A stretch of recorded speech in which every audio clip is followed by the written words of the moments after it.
Hello, and welcome to Global Data Themes Instant Insights.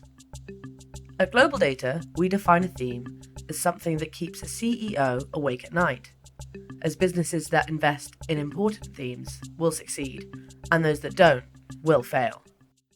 Hello, and welcome to Instant Insights.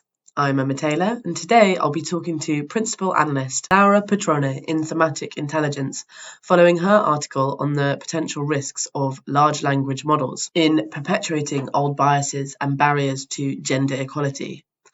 So large language models, or LLMs, are a form of AI model which are designed to learn from vast amounts of text data and then use that knowledge to generate responses to questions or prompts with this sort of human-like fluency. So, Laura, Geoffrey Hinton, who was coined the sort of godfather of AI, resigned from Google and has now spoken out against the potential danger of AI, and it's made headline news, across the world. But your article highlights some slightly different concerns which have been raised, which didn't get the same kind of attention. Yes, Emma, you're absolutely right.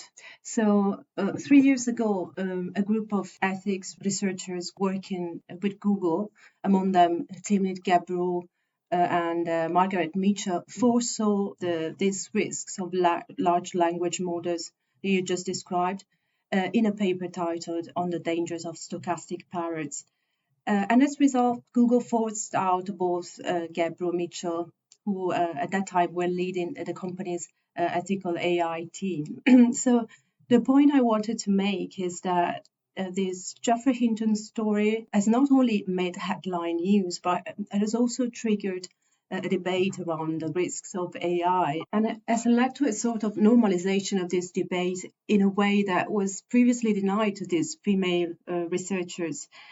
And I see a tendency today to framing this debate around AI and ethics, mainly looking at long-term risks of artificial intelligence. And these are all valid concerns, but I think the focus should be more on immediate risks, like, for example, the risk of this model perpetuating sexist and racist biases and stereotypes, as you've just described. So these risks are very much real. Yeah, they definitely seem a bit more urgent and tangible, as you said. But how exactly does it happen? How do these large language models sort of pose a risk in perpetuating bias? So the thing is that these are very large language models, and as we just said, incorporating a huge amount of data, which brings high risks for these models coming from sources that don't include women's views, but also views of marginalized groups and minorities. And they are also likely to absorb mainstream views and worldviews that belong to dominant groups from their training data, so including gender stereotypes. And this is because they inevitably reflect certain ideas on gender and biases that are still embedded in society. So the paradox is that more data leads to more biases and ultimately to this unaccountability of the algorithms, and also with the huge implications when such models are put in place to make important decisions. So a good example are the algorithms used in mortgage approval. So these algorithms in the US have been found to be 40% to 80% more likely to deny mortgages to borrowers of color than to white borrowers. And the reason is that the algorithms that were trained using data on who had received mortgages in the past, and in US, there is a long history of racial discrimination in lending. Yeah. Can these algorithms, not be audited, checked? Yeah, so potentially yes, but because the training data sets are so large, it's difficult to audit them and to check for any embedded biases. Think about all the nuances of language and how these are hugely important when it comes to social change. A good example of this is the anti-racist vocabulary, the anti-sexist vocabulary that the Me Too movement and the Black Lives Matter movement have worked so hard to develop. So these models are trained a huge amount of data scraped from the internet, and they could just fail to incorporate this vocabulary with all its nuances. But Well, at the same time, there are more and more calls for using audits for AI systems and also to incorporate algorithm accountability in proposed regulations.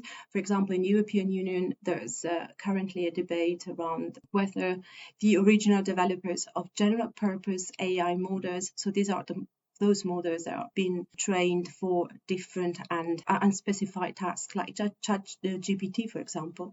So whether these models should be subject to the AI Act, which is now under discussion and is likely to be approved soon. And that could set the standard for AI similarly to GDPR on data privacy.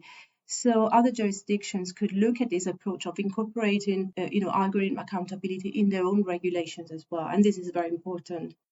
Interesting, yeah. I think this area is just screaming out for some standardized regulation.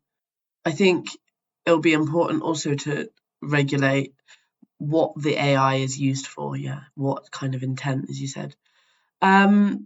So as well as sort of this underrepresentation in the data which trains these models, there's also pretty huge underrepresentation, as you said in your article, in those developing the models.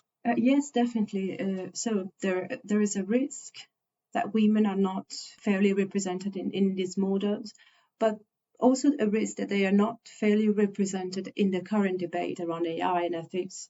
And this is because they are underrepresented in AI R&D. For example, there are less scientific papers authored by female researchers than male researchers on AI, and women still lag behind men in digital and AI skills.